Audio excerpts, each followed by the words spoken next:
नमस्कार दोस्तों, आज का सेशन आप सभी लोगों के लिए बहुत ही ज्यादा इंपॉर्टेंट है। आज आपको एक मैं आपको जो है पूरा का पूरा जैसे कोर्ट का प्रोसेस चलता है एफआईआर दर्ज होने के बाद में और पूरा का पूरा कोर्ट का प्रोसेस जैसे चलता है जजमेंट आने तक, सारे का सारा प्रोसीजर मैं आपको बताऊंगा। सेक्शन के साथ में बताऊंगा, लैंडमार्क जजमेंट बताऊंगा, सुप्रीम कोर्ट का जजमेंट बताऊंगा और 2022 का एक लेटेस्ट केस लॉ आया है, एक लैंडमार्क जजमेंट आया है, उसको हम डिस्कस करेंगे। आप इस पूरे के पूरे जो सेशन है, पूरा वीडियो है, पूरा अगर स्टार्टिंग से लेकर एंड तक देख लोगे, मैं आपको भी ये लिख के देने को तैयार हूं। आपको पूरा का पूरा सीआरपीसी को समझने का जो एक प्रोसेस है ना, बहुत ही ज्यादा इजी लगने लगेगा। बस एक श्योरिटी आपकी तरफ से कि आपको पूरा का पूरा सेशन स्टार्टिंग से लेकर एंड तक जरूर देखना है, तभी आप लोगों को मजा आएगा। हम ज्यादा देरी ना करते हुए सेशन को स्टार्ट करते हैं।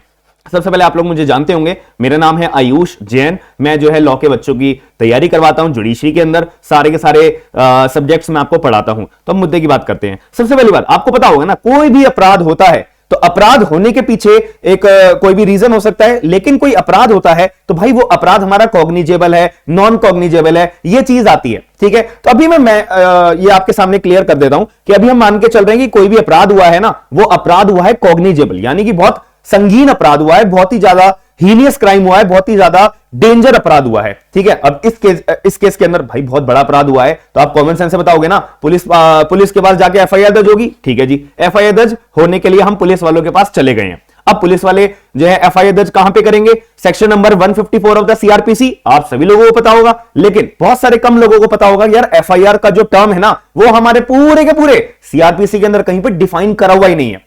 तो हमारे 154 में क्या लिखा हुआ है कि any information received for the commission of cognizable offence by the officer in charge of the police station shall be reduced in writing or in his discretion read over to the informant. इतनी सी बात लिखी हुई है हमारे 154 के clause number 1 में। अगर आप लोग अपना बेयर एक्ट ओपन करके देखोगे, वहां पे भी आपको यही चीज देखने को मिलेगी। ठीक है, तो इसका मतलब क्या है कि भाई कोई भी संगीन अपराध के बारे में पुलिस वालों को जानकारी मिलती है ना, तो पुलिस वाले उसी टाइम क्या करेंगे, उस इंफॉर्मेशन को राइटिंग में लिख लेंगे और पढ़कर सुनाएंगे जो व्यक्ति उनको बताने आया है इस इंफॉर्मेशन के बारे में। तो इस पूरे के पूरे प्रोसीजर को हम क्या बोलते हैं? एफआईआर। हालांकि डिफाइन नहीं है एफआईआर, लेकिन हम मान लेते हैं कि इसका मतलब एफआईआर होता है, फर्स्ट इंफॉर्मेशन रिपोर्ट। ठीक है जी, चलो जी, अब पुलिस ने क्या कर ली? एफआईआर दर्ज आपके द्वारा कर ली गई है। अब यहां पे हमें दिमाग लगाना है, या जो हमने इंफॉर्मेशन दी है पुलिस वालों को, तो वो कॉग्निजेबल ऑफेंस के बारे में दी है। तो कॉग्निजेबल ऑफेंस कहीं पे डिफाइन है? हां जी, सेक्शन नंबर 2C के अंदर डिफाइन है हमारे सीआरपीसी में। तो सीआरपीसी के 2C में क्या लिखा हुआ है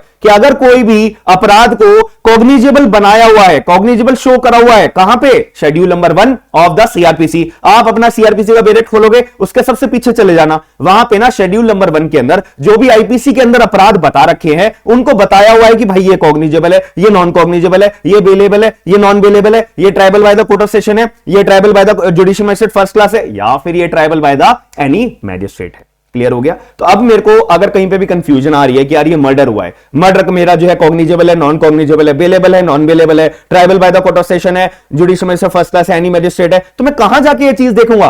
सीधा आपको कोई टेंशन नहीं लेनी। कहां पे जाना है? बेयर एक्ट ओपन करना है अपना सीआरपीसी का, पेज पलट के सबसे एंड में आ जाना है, शेड्यूल नंबर 1 में आपको सारी धाराएं मिल जाएंगी, 302, 300 जो भी हमारी धारा है, तो हम वहां पे जाके चेक कर लेना। तो अभी हम मान के चल रहे हैं हमें कॉग्निजेबल का मतलब पता हो गया। अब यहां पे एक ट्विस्ट आ गया। क्या यार, मैंने अभी आपको बोला कि आईपीसी की धाराएं, आईपीसी के अपराध मेंशन करे हुए हमारे सीआरपीसी के शेड्यूल नंबर 1 के अंदर। यार अब ऐसा भी तो हो सकता है कोई ऐसा अपराध हुआ जो हमारा आईपीसी के अंदर डिफाइन नहीं है, कोई लोकल लॉ के अंदर डिफाइन हो, कोई स्पेशल लॉ के अंदर डिफाइन हो, या कोई दूसरे कानून के अंदर डिफाइन हो। यार उसको हम बेलेबल मानेंगे, उसको हम कॉग्निजेबल मानेंगे, उसको हम नॉन कॉग्निजेबल मानेंगे। वहां पे वो हमारे लोकल लॉ में बताया नहीं है, वो अपराध के बारे में हमारे लोकल लॉ में, स्पेशल लॉ में बताया हुआ नहीं है कि ये कॉग्निजेबल है, ये नॉन कॉग्निजेबल है। अब सर पकड़ के बैठ जाए, हम कहां पे ढूंढेंगे कि ये जो पर्टिकुलर अपराध जो लोकल लॉ के द्वारा अपराध पनिशेबल माना गया है या स्पेशल लॉ के द्वारा पनिशेबल माना गया है, अब इसे मैं कॉग्निजेबल मानूं या बेलेबल मानूं या नॉन कॉग्निजेबल मानूं? ये तो मेरे को लोकल लॉ या स्पेशल लॉ में बताया हुआ ही नहीं है। तो मैं क्या करूंगा? सीधा सॉल्यूशन है, सीआरपीसी का बेरेक्ट खोलना है। शेड्यूल नंबर 1 के अंदर पार्ट 2 है, शेड्यूल नंबर 1 के पार्ट 2 में आपको जाना है। वहां पे क्लियर तौर पे आप अभी अगर बेरेक्ट लेके बैठे हुए हो तो वीडियो को पॉज करके अपना बेरेक्ट खोलना, पार्ट नंबर 2 खोलना शेड्यूल नंबर 1 का। उसमें केवल इतनी सी बात लिखी हुई है, पूरा दूध का दूध पानी का पानी कर दिया गया है। क्या कि अगर कोई भी अपराध जो कोई भी कानून के द्वारा पनिशेबल बताया हुआ है और 3 साल से कम उम्र की वहां पे सजा है, तो सारे अपराधों को हम क्या बोलेंगे? सारे अपराधों को हम क्या बोलेंगे? Non cognizable. क्लियर बात हो गई।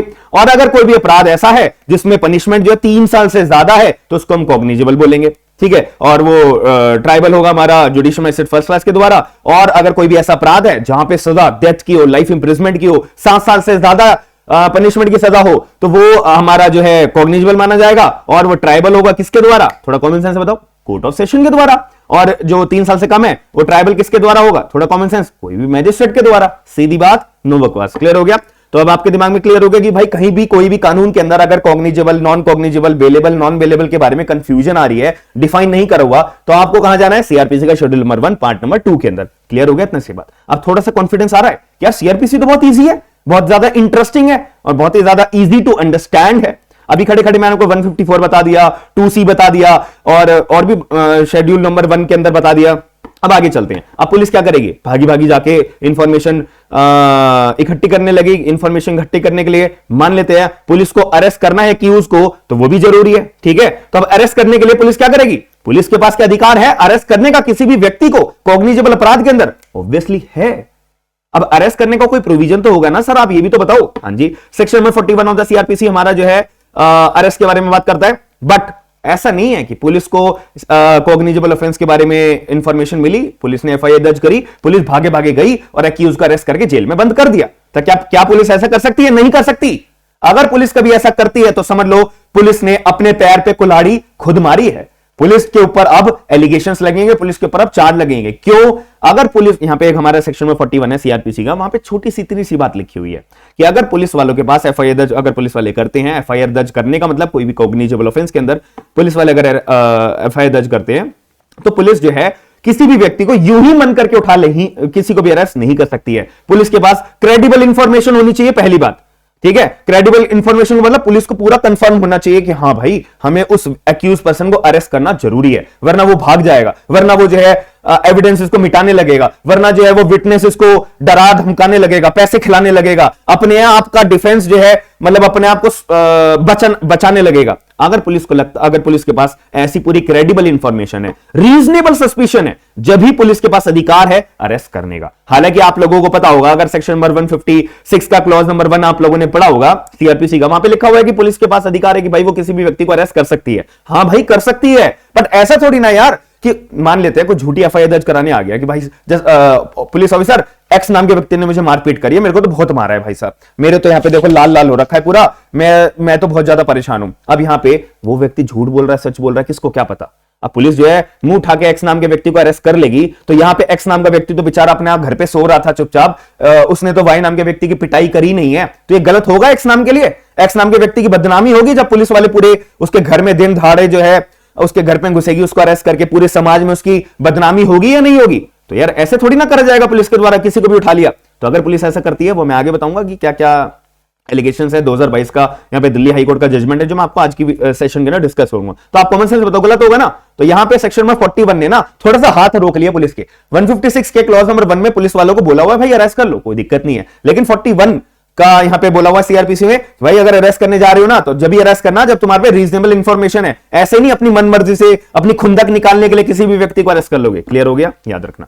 अब यहां पे अरेस्ट की बात आ रही है। अरेस्ट के लिए एक लैंडमार्क जजमेंट है हमारा सुप्रीम कोर्ट का, Arnesh Kumar versus state of Bihar. 99.9% लोगों ने ये जजमेंट के बारे में सुना भी होगा, लेकिन पता ही नहीं है एक्चुअली इस जजमेंट में बोला क्या है। ठीक है, याद रखिएगा, सुप्रीम कोर्ट ने ना कुछ सर्टेन पैरामीटर्स सेट करे। सर्टेन पैरामीटर्स मतलब भाई ऐसे नहीं ऐसे अरेस्ट करोगे, अब नहीं अब अरेस्ट करोगे, अगर तुम अरेस्ट करते हो तो तुम्हारे को क्या कंप्लेंट्स करनी है पुलिस वालों, याद रखना। तो ये सर्टेन पैरामीटर्स बताए थे, मैं भी थोड़ा सा डिस्कस करूंगा।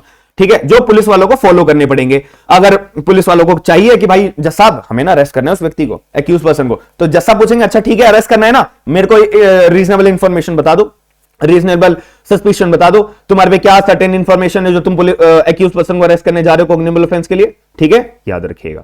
तो यहां पे अरनेश कुमार के अंदर और भी बातें बताई थी, मैं बताऊंगा, बट थोड़ी सी एक इंपॉर्टेंट जानकारी आप लोगों के लिए। अगर आप लोग मेरे साथ सीआरपीसी पढ़ना चाहते हो, अभी मैंने आप लोगों के लिए एक सीआरपीसी का बैच चालू होने के लिए अपडेट दी है। 2 जनवरी 2023 से हमारा जो है सीआरपीसी पूरा परफेक्ट बेसिस पे चालू हो जाएगा, याद रखिएगा। जहां पे मैं आपको टॉपिक वाइज केस लॉज कराऊंगा, सब्जेक्ट वाइज आपको अमेंडमेंट जहां जहां हुई है वो कराऊंगा, जो हमारे लेटेस्ट केस लॉज हैं वो कराऊंगा, और आपको पूरे के पूरे नोट्स प्रोवाइड कराऊंगा। शर्त एक ही है, केवल और केवल सिंसियर बच्चे जो सीरियस है अपना जुडिशरी की तैयारी करने के लिए, केवल और केवल वही लोग मुझसे कांटेक्ट करें। और 2023 के अंदर जो आपका जुडिशरी का सिलेबस है उसी के बेसिस पे मैं आपको पूरे के पूरे आपको नोट्स प्रोवाइड कराऊंगा। टेस्ट सीरीज टॉपिक वाइज चलती रहेंगे, जैसे कोई भी टॉपिक खत्म होगा वहीं भी प्री और मेंस दोनों के टेस्ट आपके मैं कंडक्ट करवाऊंगा। प्रीवियस ईयर क्वेश्चन भी आपके सॉल्व होंगे, याद रखिएगा। तो आपको पूरी की पूरी डिटेल इंफॉर्मेशन आप बस मेरे को एक व्हाट्सएप पिन कर देना, ये रहा मेरा व्हाट्सएप नंबर कि सर मैं आपसे बैच लेना चाहता हूं, मैं आपको डिटेल्स दूंगा, पेमेंट आपको करनी है, आपको मैं क्लासरूम आईडी दे दूंगा जनरेट करके, आपको 2 जनवरी 2023 से आपकी क्लासेस चालू हो जाएंगी। बिल्कुल सिंपल बात है, कोई भी दिक्कत नहीं है। डायरेक्ट कांटेक्ट आप मुझसे करो, डायरेक्ट मैं आपको क्लास का लिंक दूंगा, बात खत्म। ठीक है, ईमेल भी कर सकते हो। 2,500 रुपए हमारी फीस रहेगी। 2,500 रुपए मैं बार बार एक ही बात बोल रहा हूं। बहुत सारे बच्चों ने मुझे बोला था कि सर मेरे को क्या हर महीने 2,500 रुपए देने पड़ेंगे? नहीं भाई, आपको हर महीने 2,500 रुपए नहीं देने, एक ही बार आपको 2,500 रुपए देने हैं, पूरा सीआरपीसी आपका खत्म हो जाएगा, करा दिया जाएगा, बात खत्म। जिसमें टेस्ट सीरीज भी होगी, नोट्स भी होंगे, केस लॉज भी होंगे, सारी चीजें अवेलेबल होंगी, याद रखिएगा। ठीक है, 2 जनवरी 2023 अपना कैलेंडर में बुक कर लो, अपने सीट्स बुक कर लो। बहुत लिमिटेड सीट्स है, मैं बिल्कुल भी भीड़ भड़ाका वाला बैच नहीं लेता, मैं बहुत जिसमें कम्युनिकेशन में गैप आता है। इसीलिए अगर आप लकी हो, अगर आप इंटरेस्टेड हो, जल्दी से जल्दी अपना बैच लेके अपनी क्लासेस चालू कर सकते हैं। अपने आप को सीआरपीसी के अंदर बेस्ट मास्टर, मतलब एक तरीके से पीएचडी आपको करनी है सीआरपीसी के अंदर, तो आपके पास सही टाइम है, याद रखिएगा। अब आगे चलते हैं। अरनेश कुमार से स्टेट ऑफ बिहार की हम बात कर रहे थे, तो वहां पे कोर्ट ने बोला था कि भाई देखो पुलिस को ना जस्टिफाई करना पड़ेगा अरेस्ट। अगर मान लेते पुलिस जो किसी व्यक्ति को अरेस्ट कर लेती है तो पुलिस को पहले जस्टिफाई करना पड़ेगा। भाई कोर्ट जो है पहले पुलिस से पूछेगा कि तुमने इस व्यक्ति को अरेस्ट क्यों करा, क्या तुम्हारे पे क्रेडिबल इंफॉर्मेशन थी, क्या तुम्हारे पे रीजनेबल सस्पिशन, कुछ सस्पेक्ट था, या ऐसे उठा लिया। अगर पुलिस वाले जो है जस्टिफाई नहीं कर पाए तो याद रखेगा पुलिस के ऊपर भी कंटेम्प्ट ऑफ कोर्ट का चार्ज लगेगा और पुलिस के ऊपर भी रॉन्गफुल कन्फाइनमेंट का भी चार्ज लगेगा, याद रखना। ठीक है, ऑटोमेटिक अरेस्ट पुलिस नहीं कर सकती। मैंने लाल मार्क से आपको नोटिस कराने के लिए लिख दिया है कि पुलिस जो है अगर रीजनेबल इंफॉर्मेशन नहीं है पुलिस के पास, क्रेडिबल इंफॉर्मेशन नहीं है पुलिस के पास, रीजनेबल सस्पिशन नहीं है पुलिस के पास, तो पुलिस बिल्कुल भी अरेस्ट नहीं करेगी किसी भी व्यक्ति को, याद रखना। यार मैंने आपको एग्जांपल दे दिया ना, कोई झूठी एफआईआर दर्ज कराने आ रहा है, तुम एक्यूज पर्सन एलिगेशन लगा रहे हैं किसी एक्स नाम के व्यक्ति के ऊपर, वाई नाम का व्यक्ति बोल रहा है मेरे को तो मारपीट करी है, और एक्स नाम का व्यक्ति ने करी नहीं है एक्चुअल में, तो पहले पुलिस को रीजनेबल इंफॉर्मेशन इन्वेस्टिगेशन के दौरान करनी पड़ेगी। एक इसके ऊपर साइकोलॉजी ये भी है, तो इसका मतलब ये भी है कि भाई पुलिस क्या करेगी, इन्वेस्टिगेशन करेगी नहीं, अपने काम से मन हटाएगी। किसी भी व्यक्ति के खिलाफ एलिगेशन हुई है, पुलिस ने अरेस्ट करा, मारपीट करी पुलिस वालों ने, और जिन बंदे को अरेस्ट करा वो ने कोर्ट ने बयान दे दिया कि हाँ जी जैसा मैंने अपराध करा है, बात खत्म हो जाएगी। तो ये तो गलत होगा ना साफ तौर पे यार, बिल्कुल गलत होगा। ठीक है, याद रखना। तो अरनेश कुमार में ये भी बोला था कि भाई पुलिस वालों के पास क्रेडिबल रीजनेबल इंफॉर्मेशन होनी चाहिए, और अगर कोई भी अगर किसी व्यक्ति को अरेस्ट करना है, ठीक है, और अगर क्रेडिबल इंफॉर्मेशन नहीं है तो पुलिस अरेस्ट नहीं करेगी। और क्रेडिबल इंफॉर्मेशन का मतलब क्या होता है भाई, जज साहब ये ना टेम्पर करेगा एविडेंसेस को, ये इन्फ्लुएंस करेगा विटनेसेस को, ये भाग जाएगा कोर्ट ऑफ जस्टिस के दायरे से भाग जाएगा, तो जज साहब हमें इसलिए अरेस्ट करना जरूरी था, ये पुलिस वालों को प्रूव करना पड़ेगा, बात खत्म। क्लियर है? अब आगे चलते हैं। चलो जी, अब पुलिस वालों ने क्या कर लिया, अरेस्ट कर लिया, एक्यूज पर्सन को अरेस्ट कर लिया, बात खत्म। अब अरेस्ट करने प्रोविजन भी देख लिया। अब मान लेते हैं कि पुलिस वालों को ना अरेस्ट करने की जरूरत नहीं है, पुलिस के पास ना तो कोई क्रेडिबल इंफॉर्मेशन है, पुलिस के पास ना तो कोई सस्पिशन है कि मतलब कि नहीं यार ये भागेगा नहीं, ये तो अच्छा आदमी है, ये नहीं भागेगा, इसने कुछ अपराध करा ही नहीं है, तो कुछ भी नहीं है। तो पुलिस वाले क्या करेंगे, पुलिस वाले ने उस जिस व्यक्ति के खिलाफ एफआईआर दर्ज हुई है, पुलिस ये 41A का नोटिस भेजेगी उस व्यक्ति को कि भैया सुनो, मैं पुलिस ऑफिसर हूं, तुम्हारे खिलाफ एफआईआर दर्ज हुई है, तुम फला फला जगह पे आ जाओ या तुम पुलिस थाने आ जाओ, हमारे को तुम्हारे से कुछ बातचीत करनी है, हमारे को अपनी इन्वेस्टिगेशन पूरी करने के लिए तुम्हारे से बातचीत करना जरूरी है, बात खत्म। नोटिस भेज के बात कर लो। ठीक है, अब क्या करेगी पुलिस, जो है अपना काम धाम कर लिया, एफआईआर दर्ज कर ली, नोटिस से भेज दिया या अरेस्ट करना अरेस्ट कर लिया। अब पुलिस क्या करेगी, इन्वेस्टिगेशन चालू करेगी। इन्वेस्टिगेशन कहां पे डिफाइन है, दिमाग में आपका क्लियर हो जाना चाहिए। शब्द इन्वेस्टिगेशन आते ही सेक्शन नंबर 2H, बात खत्म हो गई। एविडेंसेस इकट्ठा करने के लिए, चलो जी। अब यहां पे पुलिस ने इन्वेस्टिगेशन अपने इकट्ठा कर लिया। पुलिस का क्या काम होता है, दूसरा पुलिस रिपोर्ट फाइल करना, यानी कि चालान फाइल करना।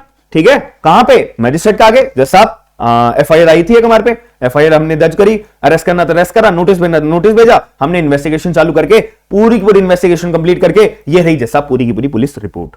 ठीक है, जैसा आपके सामने। तो ये कहां पे पुलिस रिपोर्ट जमा होती है, सेक्शन नंबर 173 क्लॉज नंबर 2 के अंदर। दिमाग में एकदम पुलिस रिपोर्ट आते ही सेक्शन होना चाहिए 173 क्लॉज 2, बात खत्म। प्री में डायरेक्ट पूछा जाता है पुलिस रिपोर्ट कहां पे डिफाइन है, चलान कहां पे डिफाइन है, टिक करो तो 173 क्लॉज 2 पे टिक करना है। तो ये थॉरो बेसिस पे आप अगर बार बार पढ़ते रहोगे ना एकदम रट जाएंगी चीजें कि 154 के अंदर क्या चीज डिफाइन है, any information receive for the commission of the cognizable offense by the officer in charge of the police station shall be reduced in writing or by news discretion read over to the informant as per the section number 154 clause number 1. This is known as either FIR. ठीक है, याद रखिएगा। ठीक है, अब यहां पे magistrate क्या करेंगे, अब दूसरा कदम क्या होगा मैजिस्ट्रेट का, मैजिस्ट्रेट के पास में पुलिस रिपोर्ट आ गई, चलान आ गया, पूरी की पूरी जो भी 161 के अंदर पुलिस वालों ने स्टेटमेंट रिकॉर्ड करूंगी वो भी पुलिस रिपोर्ट के साथ ही आती है अटैच होगी। आप लोगों को अगर पता होगा प्रैक्टिकली, जो लोग कोर्ट जाते होंगे उनको ये बात पता होगी। ठीक है, मैजिस्ट्रेट के पास सारा मटेरियल आ गया, मैजिस्ट्रेट साहब पूरी कहानी अब अपना जुडिशियल माइंड अप्लाई कर रहे हैं कि भाई जो एक्यूज व्यक्ति है, जो एक्स नाम का व्यक्ति है, इसने अपराध करा है या नहीं करा है। इन रिपोर्ट के आधार पर मैजिस्ट्रेट अपना जुडिशियल माइंड अप्लाई करेंगे। ठीक है, यानी कि जुडिशियल माइंड को अप्लाई करने का मतलब क्या होता है कि मैजिस्ट्रेट ने क्या ले लिया, कॉग्निजेंस ले लिया, बात खत्म। ठीक है जी, जुडिशियल माइंड का अप्लाई करने का मतलब क्या होता है, यहां पे मैजिस्ट्रेट ने कॉग्निजेंस ले लिया कि अब जज साहब यहां पे पुलिस रिपोर्ट पढ़ रहे हैं, जज साहब सोच रहे हैं कि भाई हाँ अब यहां पे केस आगे चलाया जाए, ट्रायल चलाया जाए या एक्यूज पर्सन को डिस्चार्ज कर दिया जाए। ठीक है, अगला टॉपिक है ये, मतलब ठीक है। अब इसके अंदर मैजिस्ट्रेट ने अपना दिमाग लगा लिया, मैजिस्ट्रेट ने कहा हाँ भाई चलो ठीक है। अब यहां पे पुलिस रिपोर्ट जमा करने के बाद मैजिस्ट्रेट ने कॉग्निजेंस ले लिया अपना जुडिशियल माइंड अप्लाई करने के लिए। ठीक है, अब अप्लाई करने का मतलब क्या है, मैजिस्ट्रेट और छानबीन करेंगे और जांच पड़ताल करेंगे कि यहां पे केस बनता है एक्स नाम के व्यक्ति के खिलाफ या नहीं बनता। ठीक है, तो अब यहां पे मैजिस्ट्रेट क्या करेंगे, issue of process. Issue of process का मतलब समन भेजेंगे एक्यूज बंदे को, एक्यूज बंदे से बातचीत करेंगे कि हाँ बताओ एक्यूज तुम भी अपनी कोई कहानी बताओ, पुलिस ने तो अपनी कहानी बता दी, अब एक्यूज बंदे तुम बताओ अपनी कहानी तुम्हारी क्या है। तो सेक्शन नंबर 204, अब याद रखना दिमाग में इशू ऑफ प्रोसेस शब्द आते ही 204 सीआरपीसी का दिमाग में आ जाना चाहिए। प्री में डायरेक्ट क्वेश्चन आता है कि इशू ऑफ प्रोसेस कहां पे डिफाइन करा हुआ है, सेक्शन में 204 ऑफ द सीआरपीसी। क्लियर हो गया, बहुत इंपॉर्टेंट चीज बता रहा हूं मैं आपको। ठीक है, अब यहां पे मैजिस्ट्रेट ने समन करके एक्यूज बंदे को बुला लिया। अब मैजिस्ट्रेट साहब यहां पे चार्ज लगाने से पहले एक एक्यूज बंदे को भी तो मौका देंगे कि भाई देख हम जो है ना अगली तारीख पे तेरे ऊपर चार्ज लगाएंगे, तो ऐसा कर, ये रही पुलिस रिपोर्ट की कॉपी ले ले और जो भी पुलिस वालों ने स्टेटमेंट रिकॉर्ड करी थी 161 के अंदर वो ले लो, और भी कोई एविडेंसेस जो पुलिस के द्वारा इन्वेस्टिगेशन करते दौरान पाए हैं ये लो उसकी कॉपी, ताकि मैं एक्यूज बंदे जब तेरे को हम चार्ज लगा रहे होंगे, जब तेरे खिलाफ हम ट्रायल चालू कर रहे होंगे, तो तू भी ना बिल्कुल श्योर रहे अपना डिफेंस प्रिपेयर करने के लिए। अगर तुझे लगता है कि तू इनोसेंट है एक्यूज व्यक्ति, तो तुझे अपना डिफेंस लेके आ जाइयो जब तेरे खिलाफ हम ट्रायल चालू करेंगे। ठीक है, अब ये इशू प्रोसेस के बाद की कहानी है। तो यहां पे क्या लिखा हुआ है, सप्लाई करेंगे कौन, मैजिस्ट्रेट, क्या चालान की कॉपी यानी कि पुलिस रिपोर्ट की कॉपी, और या फिर पुलिस वालों ने जो स्टेटमेंट रिकॉर्ड करी है उसकी कॉपी, या कोई भी एनी अदर थिंग जो मैजिस्ट्रेट को देनी है वो सब दे देंगे। कहां पे लिखा हुआ है 207। तो दिमाग में एक और क्वेश्चन याद रखिएगा, चीज याद रखिएगा कि जहां पर भी